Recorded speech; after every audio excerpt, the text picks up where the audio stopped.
Bien, hermanos, una vez más con ustedes, su hermano en Cristo, Pastor Luis Omar Gutiérrez, en esta ocasión desde Colombia, Anzoátegui, se llama este lugar, ¿verdad? Anzoátegui. Y bueno, aquí estamos para continuar estudiando la palabra del Señor. Anoche estuvimos compartiendo el tema titulado Hazle frente al error y pudimos ver algunas técnicas que nos da la Biblia y el espíritu de profecía para enfrentar el error con el cual Satanás intenta engañarnos, al igual que como engañó al pueblo de Dios en el tiempo del profeta Elías y el rey Acab. Satanás procura nuestra destrucción, nuestro engaño, y nosotros, con la ayuda del Señor, estamos para estudiar la palabra del Señor, que es más cortante que una espada de doble filo, y la Biblia dice también: escuchadlo todo y retened lo bueno. Si nosotros lo escuchamos todo y de todo lo que escuchamos le sacamos la mejor partida, lo que yo entiendo que el Espíritu del Señor me está convenciendo a creer y a aceptar, entonces nosotros le vamos a sacar provecho a lo que nosotros escuchemos. Entonces, aquí tenemos el tema número 12, titulado Iglesias de Hogar. Viene de la serie de estudios La Verdad Presente, que es de donde mismo se extrajo el tema de anoche. Esto aquí es una casita de madera, un hogar, ¿verdad? No quise poner con imágenes de personas, pero tenemos como ¿cómo le dicen a esta zona aquí, a esta área, aquí en Colombia?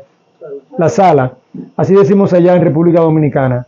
La sala, en otros lugares hablan del salón, pero bueno, este es el lugar donde se reúne la familia.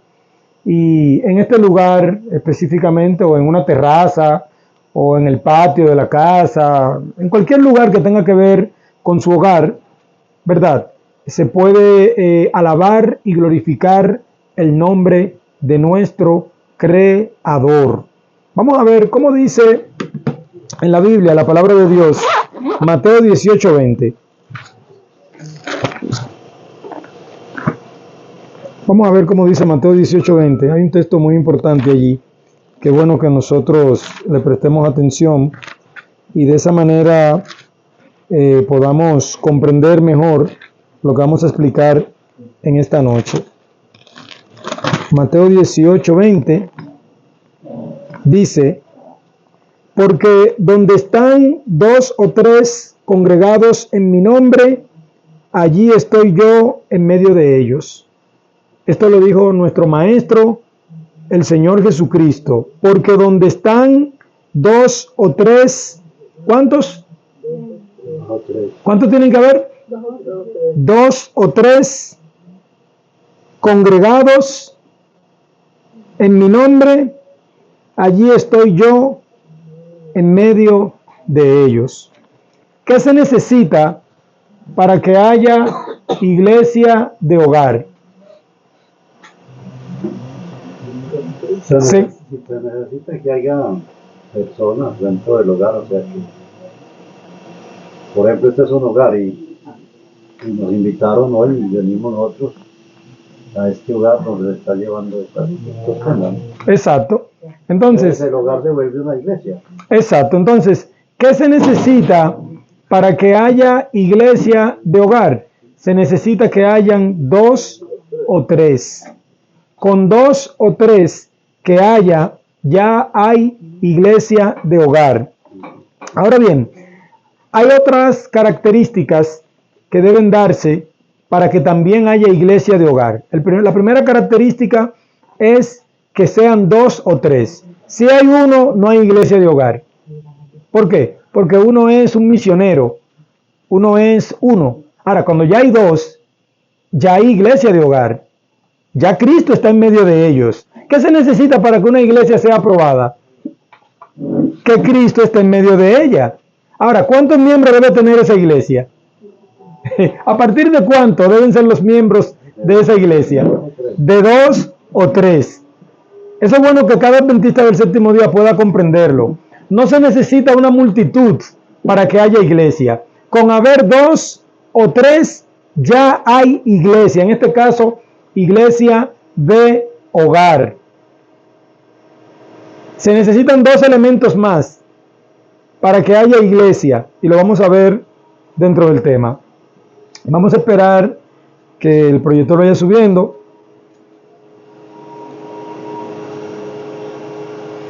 Ya nosotros aquí, para los que nos escuchan a través de Verdad Presente Global, nuestro canal oficial, ya nosotros cantamos y oramos. Siempre cantamos y oramos primero. Es bueno que vayan aprendiendo eso.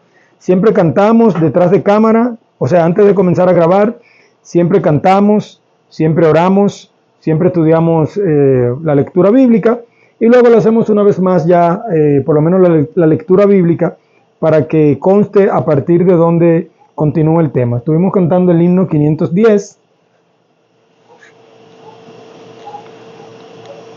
Estuvimos cantando el himno 510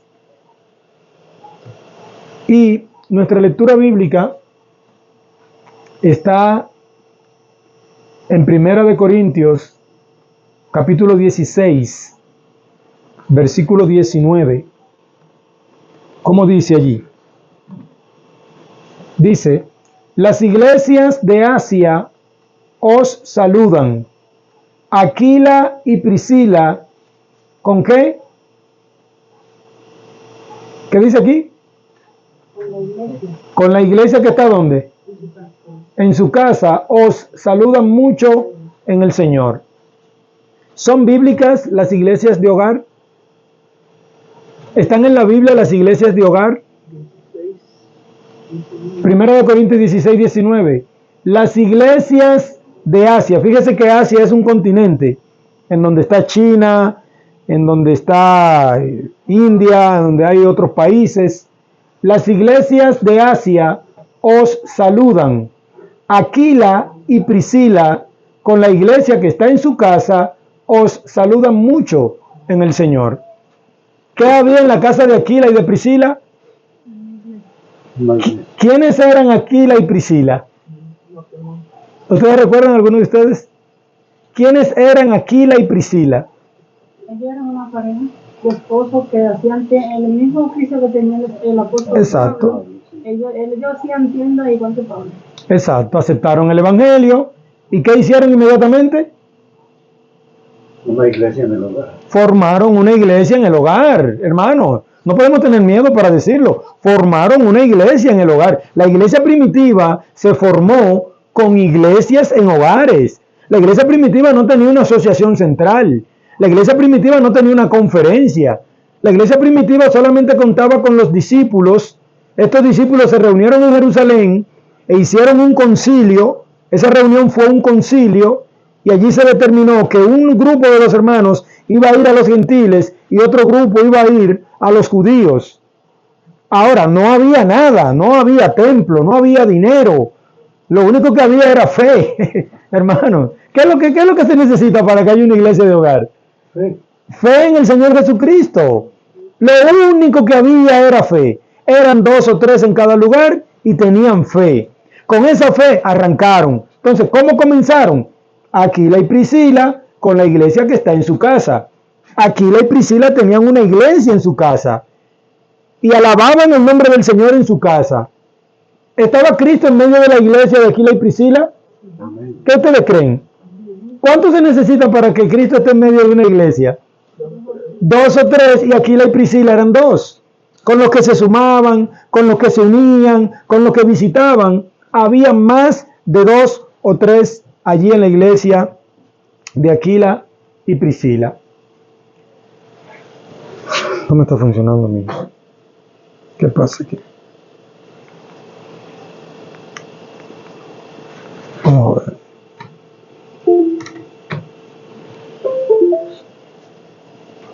Bueno, miren, anoche quiero decirle especialmente a los seguidores que tenemos en Google, me trabé al decir una palabra, me trabé y lo reconozco y quedé con la deuda. La palabra era elucubraciones. ¿Qué es una elucubración? Elucubrar, elaborar una divagación complicada y con apariencia de profundidad.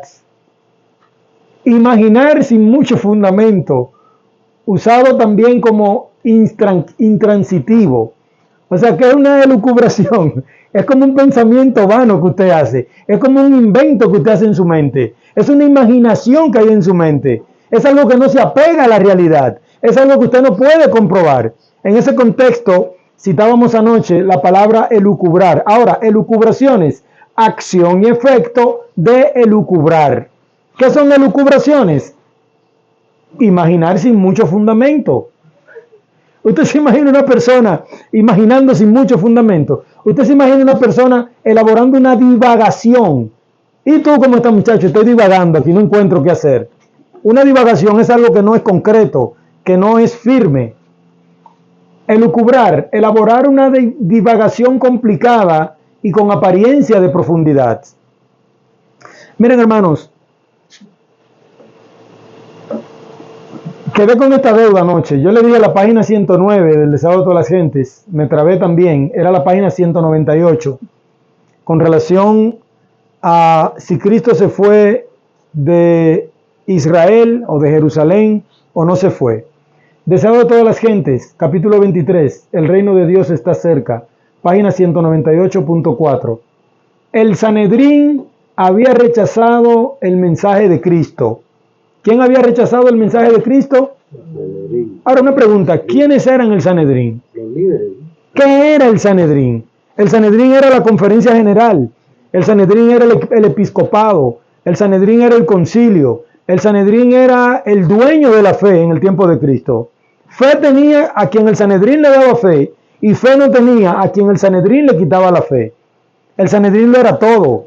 El Sanedrín daba vida y el Sanedrín quitaba vida.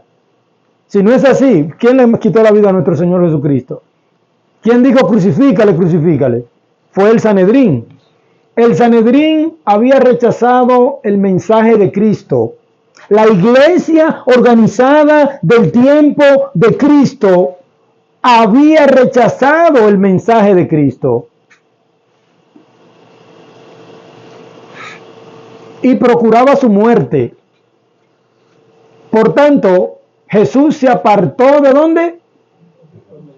De Jerusalén, de los sacerdotes, del templo, de los dirigentes religiosos, de la gente que había sido instruida en la ley, y se dirigió a otra clase para proclamar su mensaje y congregar a aquellos que debían anunciar el evangelio a todas las naciones. Hermanos, esto fue puño y letra de Elena G. de White. El deseado de todas las gentes. El Sanedrín había rechazado el mensaje de Cristo y procuraba su muerte. Cristo ya no podía, estuvo, claro, durante 3 años y medio, pero llegó un momento que Cristo dijo, esta gente no merece mi presencia, esta gente ha rechazado mi mensaje y procuran matarme, esta gente no merece mi presencia, yo me voy de aquí. Por tanto, Jesús, ¿qué fue lo que hizo? Se apartó, se alejó, se fue, como dice un dominicano, se largó de Jerusalén. Hermano, el problema no eran los discípulos, el problema no era Cristo, el problema no era la gente que buscaba a Cristo para que le hiciera un milagro, para que lo sanara. El problema era Jerusalén, hermanos. Jerusalén se convirtió en sinónimo de apostasía. Así como en el Antiguo Testamento Jezabel representaba la apostasía, en el Nuevo Testamento Jerusalén representaba la santidad. Jerusalén representaba la obediencia a la palabra de Dios. ¿Dónde era que estaba el Sanedrín?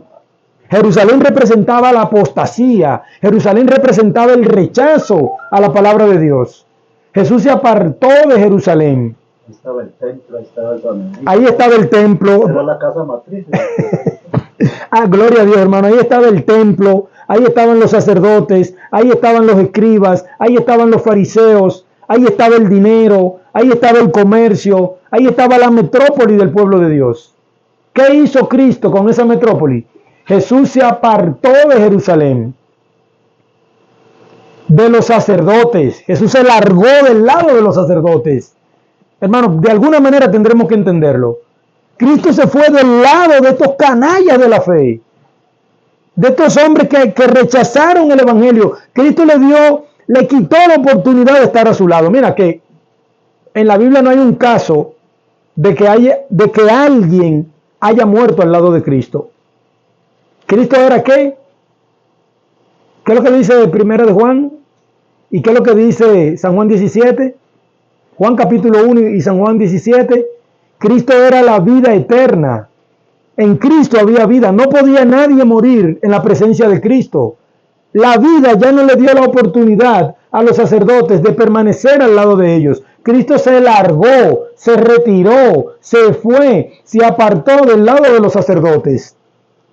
El templo era la conferencia general. El templo era la sede del Sanedrín. El templo lo era todo. El templo era donde se manifestaba la Shekinah. El templo era donde el sumo sacerdote auspiciaba una vez al año y llevaba a cabo la purificación del santuario. El templo era donde los sacerdotes auspiciaban diariamente. Jesús se apartó del templo. Hermanos, si Cristo se fue del templo de su momento, y Apocalipsis y en Mateo 24, Él explicó claramente cómo iba a estar el tiempo nuestro. Óyeme, no es menos lo que nos queda a nosotros. Jesús se apartó del templo. Jesús se apartó de los dirigentes religiosos. Nosotros queremos estar muy encaramelados con nuestros dirigentes religiosos y buscando a nuestros dirigentes religiosos y un respeto infundado en nuestros dirigentes religiosos, cuando nuestros dirigentes religiosos nos han quitado el fundamento de nuestra fe. Óyeme, yo no puedo pensar qué sucedería si este fundamento que tiene esta casa se hundiera. Yo no puedo imaginar eso. Es que no puede quedar en pie la casa si se hunde el fundamento. Los dirigentes religiosos se encargaron de quitarle el fundamento de su fe al pueblo de Israel. Por tanto, Jesús se apartó de los dirigentes religiosos. Jesús se apartó de la gente que había sido instruida en la ley, de la gente que conocía la ley mejor que la palma de su mano. Jesús se apartó de la gente que eran los doctores de la ley. Jesús y se dirigió a otra clase. Esta clase que estamos mencionando aquí rechazó a Cristo. Cristo dijo, no hay problema. Yo me retiro y me voy a otra clase para proclamar su mensaje. Cristo se fue a otra clase para proclamar su mensaje y congregar a aquellos que debían anunciar el evangelio a todas las naciones. Hermanos, es muy importante que nosotros busquemos el deseo de todas las gentes. El capítulo 23, capítulo titulado El reino de Dios está cerca, página 198. Es muy bueno que nosotros hagamos una lectura comprensiva, espiritual, en oración, para que nosotros podamos entender qué significado tiene esto para nosotros hoy día. ¿O acaso no se han dado todavía las circunstancias para que nosotros nos retiremos de todo esto, como Cristo tuvo que hacerlo? ¿Cómo es que dice el texto? Lo recitábamos anoche. Jerusalén, Jerusalén, ay tú que matas a los profetas, Jerusalén.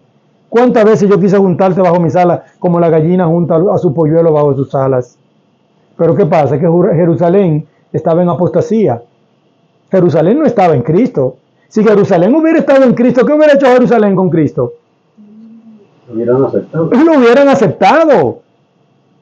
Y si tenía que morir como sacrificio, debía morir en el templo, sacrificándolo, ofreciéndole en sacrificio al pueblo en manos del sumo sacerdote. No, pero no fue así que Jerusalén ofreció a Cristo.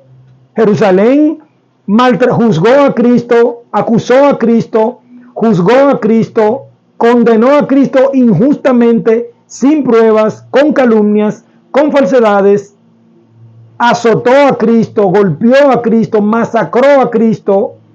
Jerusalén después llevó a Cristo a la cruz del Calvario, no con un trapito aquí como lo presentan en las películas de Semana Santa. No, llevó a Cristo desnudo a una cruz alta, lo crucificó allí para que el público viera la vergüenza de Cristo. Esto fue lo que hizo Jerusalén. En la actualidad Jerusalén tiene un nombre también para el pueblo de Dios, aparte de apostasía. Jerusalén tiene un nombre. Ese nombre debemos asignárselo cada uno de nosotros, ese segundo nombre a Jerusalén. Otra respuesta, presento la cita de anoche, Si nosotros entendemos que nos estamos congregando en un lugar que nos ha quitado la verdad presente, que nos ha quitado el fundamento de nuestra fe, que no está predicando la verdad presente. La verdad presente es el mensaje del tercer ángel. Pero si yo me doy cuenta que me estoy congregando en un lugar que borró el mensaje del tercer ángel y lo eliminó de sus creencias fundamentales, la pregunta de anoche fue, bueno, pues si me voy de ahí, entonces ¿cómo predico el evangelio? La hermana White contesta, evento de los últimos días, hay que trabajar en las ciudades desde puestos, ¿cómo? Desde puestos de avanzadas. Esto es un puesto de avanzada. Usted está aquí, usted avanza para los diferentes lugares a predicar el evangelio. Usted se congrega aquí, pero desde aquí usted sale a dar el evangelio. Hay que trabajar en favor de las ciudades desde los puestos de avanzada. El mensajero de Dios dijo, ¿no serán amonestadas las ciudades? El mensajero de Dios preguntó, ¿no serán amonestadas las ciudades? Él mismo contesta, sí, pero no por el pueblo de Dios que viva ¿dónde? En ellas, sino mediante sus visitas realizadas para advertirlas de lo que acontecerá sobre la tierra. Entonces, si nosotros nos desprendemos de cualquiera de estas religiones que se han convertido en sistemas empresariales corporativos, tienen que ser corporaciones para que el gobierno de Estados Unidos pueda reconocerlas y exonerarle los impuestos. Si nosotros nos retiramos, entonces ¿quién va a evangelizar las ciudades? ¿Quién va a predicar el evangelio? Dice claro, ¿no serán amonestadas las ciudades? Sí, serán amonestadas las ciudades. Ahora, ¿cómo la vamos a amonestar? Pero no por el pueblo de Dios que viva ¿dónde? En ellas, sino mediante sus visitas realizadas para convertirlas de lo que acontecerá sobre la tierra. ¿Qué es una iglesia de hogar? Las iglesias de hogar o iglesias domésticas, como la llaman algunos, son reuniones cristianas que se llevan a cabo en casas particulares en lugar de edificios de iglesias convencionales. Esto es una iglesia de hogar.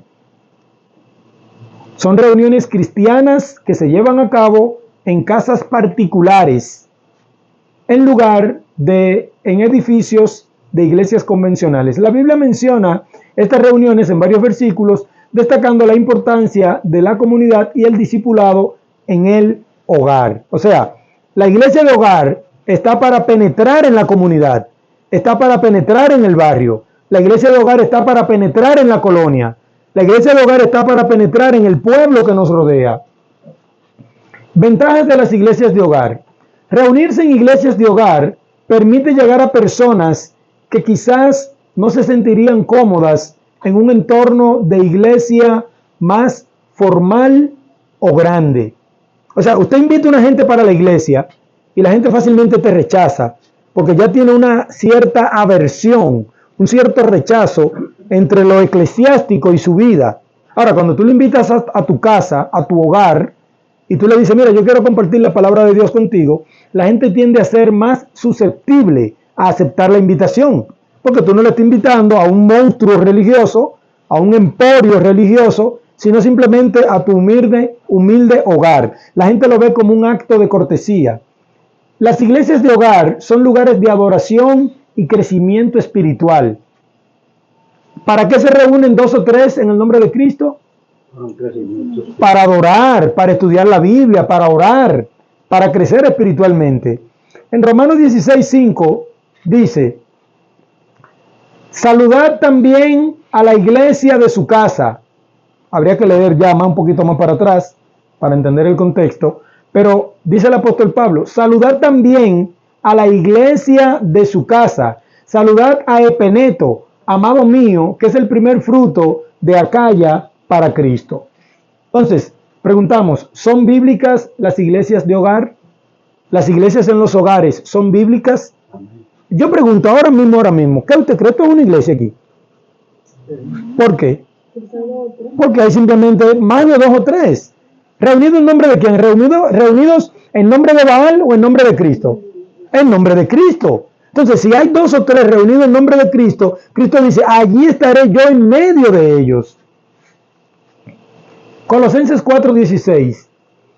Cuando esta carta haya sido leída, dice el apóstol Pablo, entre vosotros, haced que también se lea en la iglesia de los laodicenses, y que la de la Odisea la leáis también vosotros. Entonces, ¿dónde tenían las iglesias los laodicenses? En los hogares, hermanos. En los hogares, o sea, los hogares deben ser la iglesia. Los hogares deben ser el sanatorio. Y si usted encuentra un vecino enfermo o algún amigo enfermo, usted va a dejar que lo rellenen de estos medicamentos químicos. No quiero mencionar el nombre real, como le dicen por este video, pero usted va a permitir que este amigo lo rellenen de estos medicamentos químicos, de estos medicamentos farmacéuticos. Usted no lo va a traer a su casa a darle un jugo verde, un jugo rojo, un jugo mamey, un jugo amarillo. Usted no va a traer a ese amigo a su casa y le va a dar un té o una tisana o una, ¿cómo es que dicen aquí? Una aromática de diente de león, de romero, de cúrcuma, de hoja de guanábana. Usted no va a traer a ese amigo y va a poner en práctica los remedios naturales con él en su casa. Usted no le va a servir un desayuno vegetariano, 50% crudo, 50% cocido o 100% crudo. Usted no le va a servir un almuerzo vegetariano. Usted no le va a servir una cena vegetariana. Usted no le va a poner a caminar descalzo en la hierba, en la grama. Usted no lo va a poner a caminar descalzo en la tierra. Usted no lo va a agarrar de la mano y va a comenzar a dar unos pasitos con él para que él vaya animándose. Usted no le va a dar frotaciones con sal y limón para activarle la circulación de su sangre. Usted no le va a dar una frotación con toalla húmeda, fría, para activar la circulación de su sangre. O sea, ¿pero dónde usted lo puede hacer? En el hogar. Ay, pero ¿dónde hay un sanatorio que paguemos no sé cuántos miles de pesos semanalmente? No, usted cuenta con su hogar. ¿Y dónde usted educa a sus hijos? En el hogar. Mis hijos no le educan en la escuela, mis hijos le educo yo en mi casa. En la escuela podrán ir a buscar otra cosa, un certificado para otro tipo de estudio, otro nivel académico. Pero la educación se la doy en mi casa. Entonces yo lo tengo todo en mi casa. Tengo el hogar, tengo el sanatorio, tengo la escuela, tengo la industria de los alimentos integrales. Pero la iglesia no. La iglesia yo la tengo en otro edificio allá. Un edificio grande que tiene un nombre de un emporio que está en otro país. Hermanos, el hogar también puede ser la iglesia. Características para una iglesia de hogar. Timoteo 3, 4 y 5. Que gobierne bien su casa. ¿Cómo debe ser el que dirige una iglesia de hogar? Que gobierne bien su casa. Que tenga a sus hijos en sujeción con toda honestidad.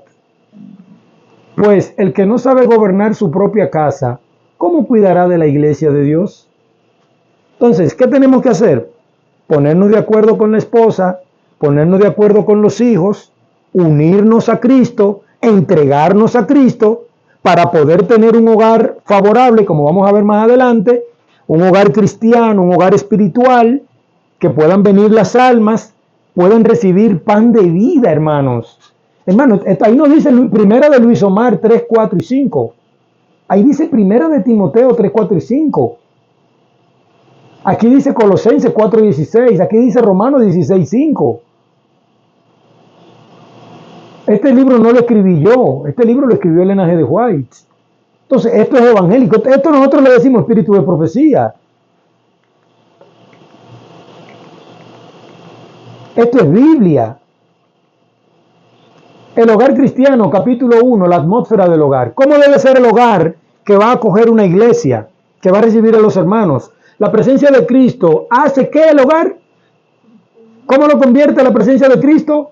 En un hogar cristiano. El hogar hermoseado por el amor, la simpatía y la ternura, es un lugar que los ángeles visitan con agrado. Un lugar donde los ángeles del cielo visitan con mucho agrado. ¿Puede ser una iglesia? ¿Sí o no? Claro. Evidentemente que sí. El hogar hermoseado por el amor, la simpatía y la ternura es un lugar que los ángeles visitan con agrado y donde se glorifica a Dios. ¿Puede ser una iglesia un lugar donde se glorifica a Dios? Evidentemente que sí. La influencia de un hogar cristiano cuidadosamente custodiado en los años de la infancia y la juventud es la salvaguardia más segura contra las corrupciones del mundo. Si usted tiene un hogar tranquilo, un hogar donde usted acuesta a sus hijos temprano, donde usted levanta a sus hijos temprano a estudiar la Biblia, a hacer sus quehaceres, a asearse, a alimentarse saludablemente, dice, es la salvaguardia más segura contra las corrupciones del mundo. En la atmósfera de un hogar tal, los niños aprenderán a amar a sus padres terrenales y a su Padre celestial. ¿Esto es una iglesia o no es una iglesia? Desde la familia, el hogar es una iglesia. Ahora, ¿cuánto más si usted invita a sus vecinos, a sus amigos y así sucesivamente? Los jóvenes necesitan desde su infancia que se levante una firme barrera entre ellos y el mundo. ¿Cuál es esa barrera? Esa barrera se llama el hogar. Es donde usted le enseña la Biblia a su hijo. Es donde usted lo educa, es donde usted lo alimenta, es donde usted lo cuida, a fin de que no los afecten sus influencias corruptoras. Usted quiere librar a sus hijos de la corrupción del mundo, tiene que hacer un buen trabajo ¿dónde? En el hogar. Toda la familia cristiana debe ilustrar ante el mundo el poder y la excelencia de la influencia cristiana. Los padres deben comprender su responsabilidad en lo que concierne a mantener sus hogares libres de toda mancha del mal moral. ¿Qué es lo que usted espera de una iglesia? Que en la iglesia haya santidad, haya fe, haya espiritualidad. Todo eso también es lo que nos dice aquí que tiene que haber en un hogar. Los padres deben comprender su responsabilidad en lo que concierne a mantener sus hogares libres de toda mancha del mal moral. La santidad para con Dios debe compenetrar el hogar. O sea, así mismo como la santidad de Dios debe compenetrar la iglesia, así mismo debe compenetrar el hogar. Los padres y los hijos deben educarse para cooperar con Dios. Deben poner sus hábitos y sus prácticas en armonía con los planes de Dios. Ahora figúrese usted que todas nuestras prácticas y nuestros hábitos tiendan a predicar el Evangelio. Figúrese usted que con todas nuestras energías nosotros nos dediquemos a predicar el Evangelio. ¿Cuántos resultados dará esto? El hogar es el centro de toda actividad. Como decíamos, el hogar es donde vive la familia, el hogar es el centro educativo, el hogar es el sanatorio, el hogar es la industria, el lugar es donde se hace la reunión con los amigos, con los vecinos, en donde se le abre la palabra. El hogar es todo para nosotros. La sociedad se compone de familias y será lo que la hagan las cabezas de familia. Si sus hijos lo ven a usted predicando el Evangelio, si sus hijos lo ven a usted recibiendo a la gente con amabilidad, con cordialidad, para predicarles el Evangelio, esto se convierte en los que van a continuar formando la sociedad. La sociedad se compone de familias y será lo que la hagan las cabezas de familia. Del corazón mana la vida y el hogar es el corazón de la sociedad. Hermanos, qué bien sería un hogar médico misionero. Un hogar en donde pueda recibir a las personas y atenderles las enfermedades del alma, pero también puede recibir a las personas y curarle las enfermedades del cuerpo, las enfermedades físicas. Y el hogar es el corazón de la sociedad, de la iglesia y de la nación. La iglesia, hermano, no es un edificio, no son edificios empresariales corporativos. La iglesia somos nosotros, hermanos. La elevación o la decadencia futura de la sociedad será determinada por los modales y la moralidad de la juventud que se va criando en derredor nuestro. Según se hayan educado los jóvenes y en la medida en que su carácter fue amoldado en la infancia por hábitos virtuosos, de dominio propio y temperancia será su influencia sobre la sociedad. Cría hijos malcriados, cría hijos desobedientes, cría hijos que no respetan a nadie, a ver si no van a ser los perfectos delincuentes del mañana. Ahora, todo lo contrario.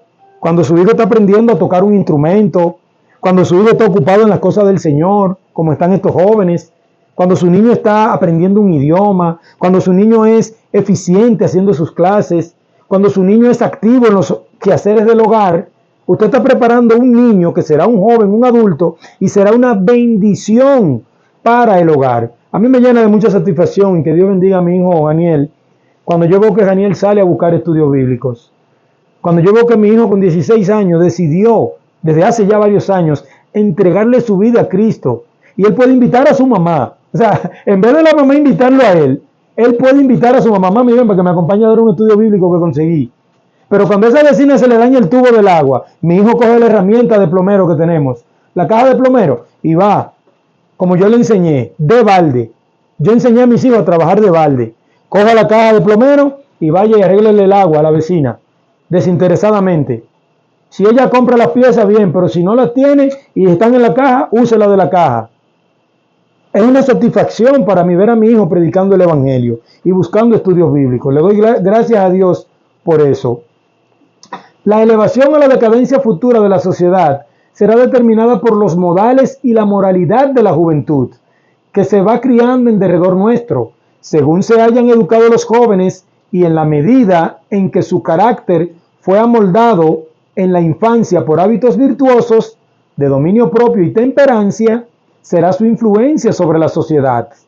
Si se los deja sin instrucción ni control, y como resultado llegan a ser tercos, intemperantes en sus apetitos y pasiones, así será su influencia futura en lo que se refiere a amoldar la sociedad.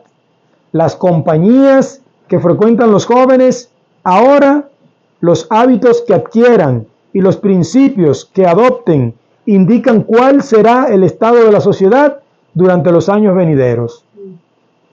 Si yo me dedico a criar escoria, dentro de 10 años, 15 años, la sociedad va a tener escoria, porque yo crié escoria desde mi casa. Yo formé escoria desde mi casa. Ahora, si yo me dedico con la ayuda del Señor en oración a formar un carácter virtuoso en mis hijos desde el hogar, cuando ellos sean adultos, la sociedad va a tener hombres y mujeres de valor. Ahora vamos al servicio cristiano. Este también es de la señora Elena G. de White. Los métodos de casa en casa. ¿Cómo debemos predicar el evangelio? De una casa para la otra casa. Esto es bíblico, hermanos.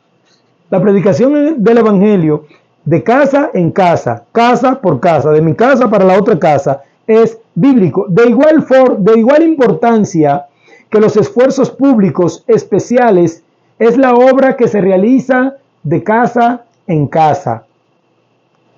En las grandes ciudades hay ciertas clases que no pueden ser alcanzadas por las reuniones públicas. Estas deben buscarse como el pastor busca a su oveja perdida. Debe realizarse esfuerzo diligente y personal en su favor. Cuando se descuida la obra personal, se pierden muchas oportunidades preciosas, las que, si fueran aprovechadas, harían progresar decididamente la obra. Servicio cristiano, los métodos de casa en casa, página 142. Se necesitan tanto los actos como las palabras de simpatía.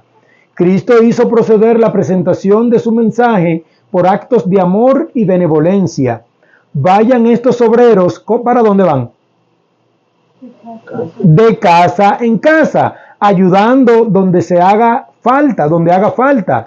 Y a medida que se presente la oportunidad, relaten la historia de la cruz.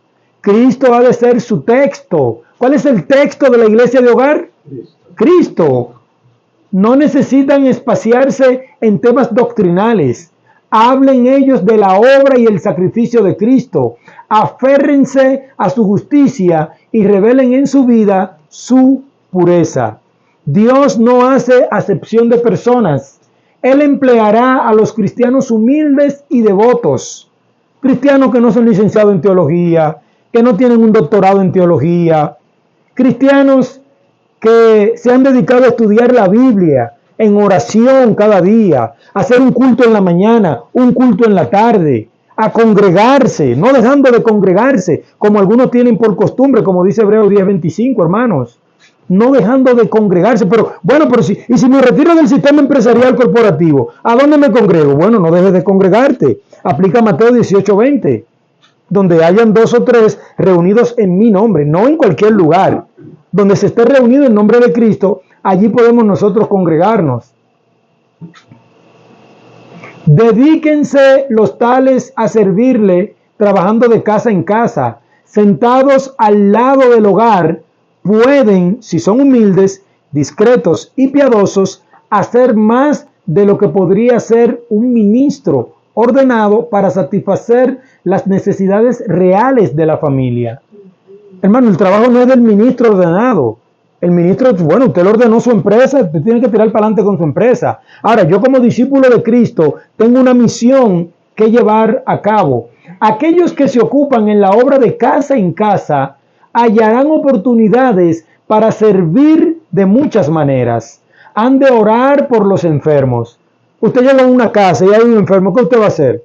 Bueno, usted va a orar por el enfermo, si Él lo permite, si Él está dispuesto a que Cristo haga la obra en su vida, y hacer todo lo que esté a su alcance para aliviarlos del sufrimiento.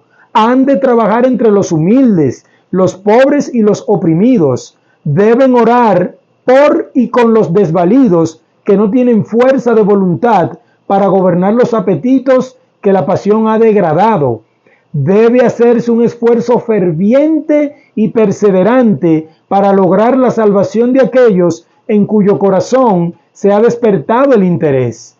Muchos pueden ser alcanzados solamente por actos de desinteresada bondad. Sus necesidades físicas deben ser aliviadas en primer lugar. Cuando vean una evidencia de nuestro amor abnegado, les será más fácil creer en el amor de Cristo, hermano. Ahora, ¿de dónde sale todo esto que hemos leído? Esto sale del hogar. Usted sale del hogar de 2 en 2 a predicar el evangelio, a darle amor a la gente, a darle servicio a la gente. Entonces, el método de la iglesia en el hogar y de predicar de casa en casa es un método totalmente bíblico. Vayan los obreros de casa en casa. Estoy leyendo Servicio Cristiano, los métodos de casa en casa, página 143.2.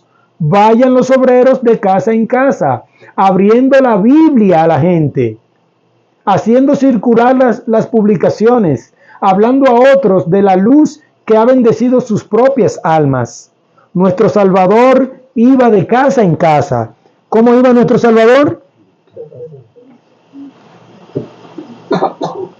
Sanando a los enfermos, consolando a los que lloraban, calmando a los afligidos, hablando palabras de paz a los desconsolados. Tomaba los niños en sus brazos, los bendecía y decía palabras de esperanza y consuelo a las cansadas madres. Con inagotable ternura y amabilidad, encaraba toda forma de desgracia y aflicción humanas. No trabajaba para sí, sino para los demás, hermanos. ¿Debemos nosotros imitar a Cristo en esto también? Cristo no trabajaba para sí egocéntricamente, egoístamente. Si Cristo fuera uno de nosotros hoy día, yo tengo mi casa, pero lo tengo para la gloria de Dios. Yo tengo mi carro, pero lo tengo para la gloria de Dios. Yo tengo mis hijos, pero lo tengo para la gloria de Dios.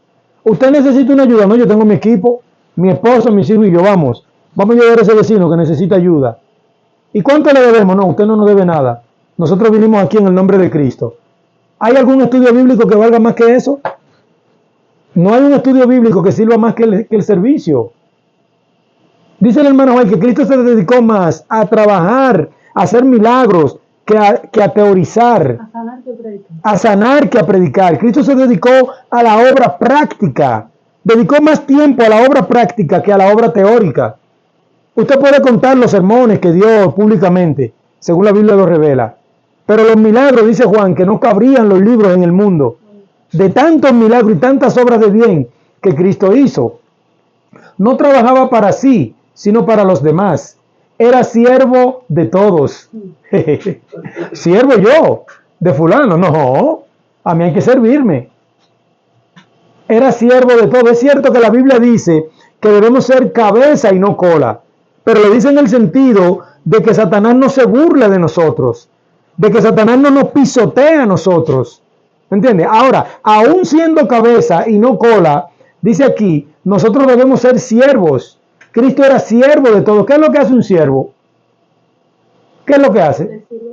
Un servir. Un siervo está para servir. Entonces Cristo nuestro Señor era nuestro siervo. Era su comida y bebida dar esperanza y fuerza a todos aquellos con quienes se relacionaba. La presentación de la verdad con amor y sencillez de casa en casa está en armonía con la instrucción que Cristo dio a sus discípulos cuando los envió en su primer viaje misionero. ¿Tú quieres cumplir la misión de Cristo? Tienes que ir casa por casa a predicar el Evangelio. Desde una casa para otra casa y para otra casa a predicar el Evangelio. Muchos serán alcanzados por medio de los cantos de alabanza y por oraciones humildes y fervientes. El obrero divino estará presente para impartir convicción a los corazones. Oh, aquí está diciendo que si yo voy a predicar el Evangelio con humildad, el obrero divino va a estar ahí también. O sea, cuando yo salgo a predicar el Evangelio, ¿Cristo va conmigo también? Eso es lo que dice aquí. El obrero divino estará presente para impartir convicción. No soy yo quien va a manipular a los nuevos creyentes o a la persona con la que estoy estudiando. No soy yo quien lo voy a convencer. Es el obrero divino estará presente para impartir convicción a los corazones. Yo estoy con vosotros siempre, es su promesa. Con la seguridad de la constante presencia de un ayudador tal, podemos trabajar con fe, esperanza y ánimo. Se necesitan quienes trabajen de casa en casa.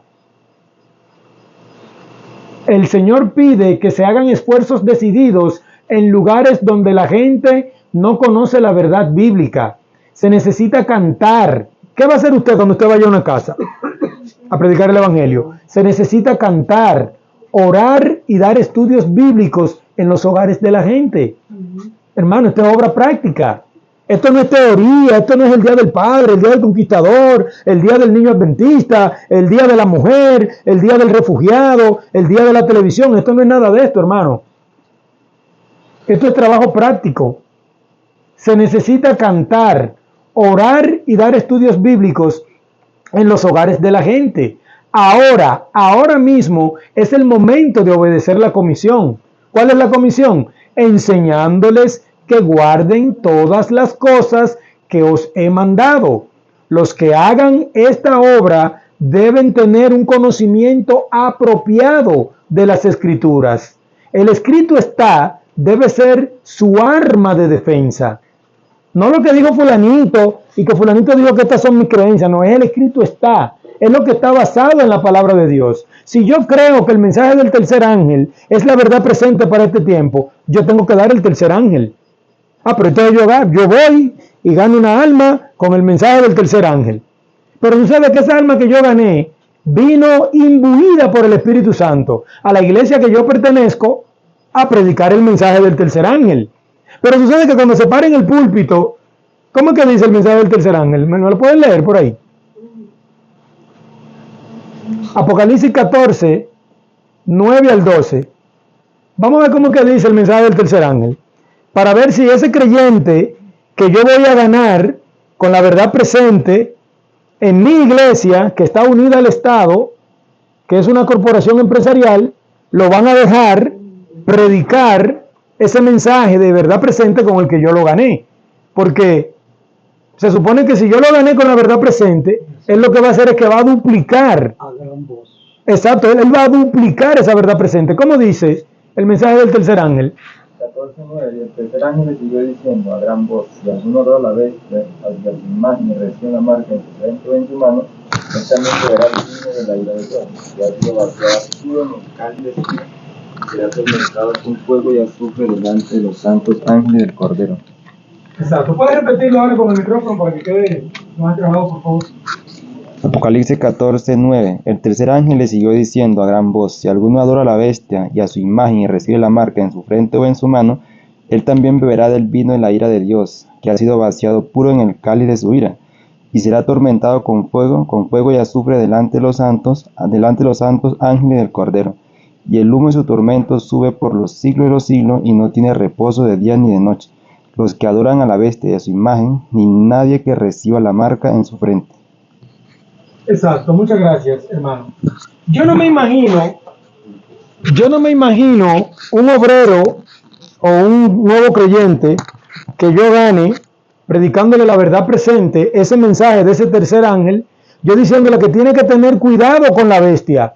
O sea, ya yo lo gané, ya yo lo bauticé en mi iglesia. Ahora en mi iglesia le dan el púlpito, sea a los 2 meses, a los 3 meses, al año, y desde que él se suba al púlpito dice, bueno, yo fui ganado con la verdad presente. La verdad presente es el mensaje del tercer ángel. Aquí nos manda que tenemos que tener cuidado con la bestia. No podemos contaminarnos con la bestia. Va a aparecer un ingenuo ahí en la sala que va a preguntar, ¿y quién es la bestia? La bestia es el papado. La bestia es el Vaticano. La bestia es la Iglesia Católica. Esa bestia es la que desprecia el sábado. Esa bestia es la que va a promulgar una ley dominical desde el Congreso de los Estados Unidos. Yo me imagino a los ancianos remangándose la camisa para bajar ese nuevo creyente del púlpito. Ahora, ¿con qué fue que ganamos ese nuevo creyente? Lo ganamos fue con la verdad presente, con la palabra de Dios. Entonces, ¿cómo dice aquí? Enseñándoles que guarden todas las cosas que os he mandado. Los que hagan esta obra deben tener un conocimiento apropiado de las Escrituras. Pero entonces, cuando este nuevo creyente desde el púlpito de su religión, para la que él fue ganado, lo bajan del púlpito, pero ¿qué fue? Pero a mí me ganaron con la verdad presente. Sí, pero es que nosotros no creemos en esa verdad presente. Pero que sí, mira, a mí me dieron estudio bíblico con eso y yo fui ganado y me bauticé aquí. Sí, porque mira, en nuestro compendio de creencias fundamentales, esa verdad presente que te ganó a ti y esa verdad presente que tú estás predicando de ese púlpito no forma parte de nuestras creencias. Entonces, por tal motivo, no te podemos dejar, al contrario, nosotros tenemos alianza con la bestia, con el papado, con el Vaticano, de no atacarnos mutuamente. Ellos no nos atacan a nosotros no podemos atacarlos a ellos. Entonces, por esas alianzas que tenemos, no podemos permitirte que tú prediques esa verdad presente desde nuestro púlpito. Enseñándoles que guarden todas las cosas que os he mandado. Los que hagan esta obra deben tener un conocimiento apropiado de las Escrituras. El escrito debe ser su arma de defensa. Hermanos, hay 2 características más, pueden ser 3, que debe tener una iglesia de hogar. Número 1, que sean 2 o 3. Número 2, que se reúnan, que tengan la verdad presente. Deben tener la verdad presente para este tiempo, que son los 7 pilares fundamentales de la fe adventista, de los cuales los mensajes de los 3 ángeles, el tercer ángel forma parte. Número 3, que guarden el sábado juntos. O sea, habemos 3, 4 en una comunidad. Para que haya iglesia tenemos que reunirnos cada sábado a guardar el sábado. Y número 4, que recolecten los recursos del Señor para la obra del Señor. Si estos 4 elementos confluyen en un lugar, que sean 2 o 3, que tengan la verdad presente, que guarden el sábado juntos y que recolecten los recursos del Señor, automáticamente el cielo dice que eso es una iglesia. Puede estar en esta galería, puede estar en esta terraza, puede estar en la sala, puede estar debajo de un árbol, puede estar a la orilla del río, puede estar a la orilla de la playa, puede estar en la cumbre de la montaña, puede estar donde esté. Si son 2 o 3, son iglesia. Si tienen la verdad presente para este tiempo, son iglesia. Si guardan el sábado juntos, son iglesia. Y si recolectan los recursos del Señor, no para pagarle un sueldo a un licenciado que estudió 4 años carísimos de teología en una universidad, si los recursos del Señor los recolectan para comprar Biblias, para comprar libros del Espíritu de Profecía, para invitar médicos misioneros que vengan a enseñar a la gente a cómo alimentarse, a sanar su dolencia, a enseñarles cómo cuidar su cuerpo, cuáles remedios deben tomar de la naturaleza para sanarse. Si invertimos los recursos del Señor para eso, eso es iglesia. Entonces, esas eran las 4 características. Le dije la primera, que eran 2 o 3, y estas 3 últimas: deben guardar el sábado juntos, deben tener la verdad presente, número 2, guardar el sábado juntos, número 3, y recolectar los recursos del Señor, número 4. Esto automáticamente, en el lugar que sea, constituye una iglesia para Cristo. Entonces, hermanos, lo que estamos diciendo es la verdad. Lo que estamos diciendo es la palabra de Dios. Ahora, ¿qué usted debe hacer con esa palabra de Dios? Llevársela a Dios. Señor, se me ha dicho la verdad. ¿Qué debo hacer con ella? Heme aquí, Señor, dime, envíame a mí. ¿Quién eres? Yo soy Jesús de Nazaret, a quien tú persigues. O sea, nosotros tenemos que preguntarle al Señor, Señor, pero dime si es el diablo quien me está hablando. Dime si es la voz de Satanás la que me está predicando a mí. Dime si lo que me está diciendo es una manipulación. Dime si servicio cristiano no existe. Dime si el hogar cristiano no existe. Dime si Primera de Timoteo no existe. Si Romano no existe. Si Primera de Corintios no existe. Dime si todo esto es falso, para entonces yo no hacerle caso. Ahora, si esto es verdadero, si el deseo de toda la gente es verdadero, si el evento de los últimos días es verdadero, y todas estas citas que hemos mencionado son verdaderas, que usted puede verificarlas y comprobarlas, entonces hay que prestar mucho cuidado, harto cuidado. Hay que prestar para nosotros poder seguir el rumbo que Dios quiere que nosotros como pueblo sigamos, hermanos. Estamos en la hora 11ª, no estamos en la hora primera. Si tuviéramos con los discípulos allá atrás, si tuviéramos con la iglesia primitiva, ellos dijeron, no, que ya hay tiempo de sobra. Hermano, estamos en la hora 11ª, esto se está acabando, hermano. Nada más la ley dominical que estamos esperando. No estamos esperando más nada. La ley dominical, cuando se promulga una ley dominical desde el Congreso de los Estados Unidos, se va a hacer nacional en Estados Unidos, luego va a ser universal pasando a todo el mundo, viene la ruina nacional para Estados Unidos, viene la imposición de esas leyes para que guardemos el domingo obligatoriamente. Cristo deja caer el incensario y dice, no, yo voy a luchar por mi pueblo. Y entonces se acaba la gracia, comienzan a caer las plagas y esto se fue a pique. Ahora, ¿cuánto tiempo tenemos para eso? ¿Nos quedan miles de años? ¿Nos quedan cientos de años? Mira, yo no lo sé, pero según los acontecimientos bíblicos, según la cronología de la profecía bíblica, solamente esperamos la ley dominical. Entonces no tenemos tiempo para más.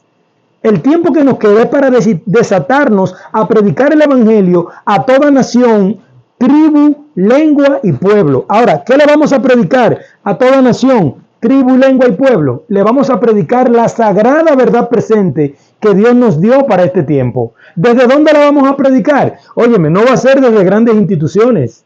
Las grandes instituciones tienen compromisos institucionales que no pueden ser violados. En Estados Unidos, para tú predicar, en la mayoría de iglesias, tiene que haber una bandera del Estado y una bandera del país. Ustedes saben lo que han vivido en Estados Unidos. Tiene que haber una bandera del Estado y una bandera del país. Entonces, para tú predicar, tiene que ser bajo las leyes de esas dos banderas. Si las leyes de esas dos banderas te dan un edicto, tú no puedes violarlo. No, tú tienes que predicar bajo ese edicto de ese país. Entonces no nos queda tiempo para nosotros predicar un evangelio como nosotros querramos. Nos queda tiempo solamente para desde nuestros humildes hogares que no están unidos al Estado, que no tienen ningún compromiso con el Estado, a nivel religioso, salir en el nombre de Cristo a cumplir todas estas cosas que hemos dicho en esta noche. Que Dios les bendiga, mis queridos hermanos, que Dios bendiga grandemente a los que escuchan esta serie de temas que estamos compartiendo a través de nuestro canal, Verdad Presente Global. Espero que si tienen alguna pregunta puedan hacerla a nuestro número, signo de más 1-829-986-9770. Su servidor es Pastor Luis Omar Gutiérrez. Que la paz del Señor sea con cada uno de ustedes.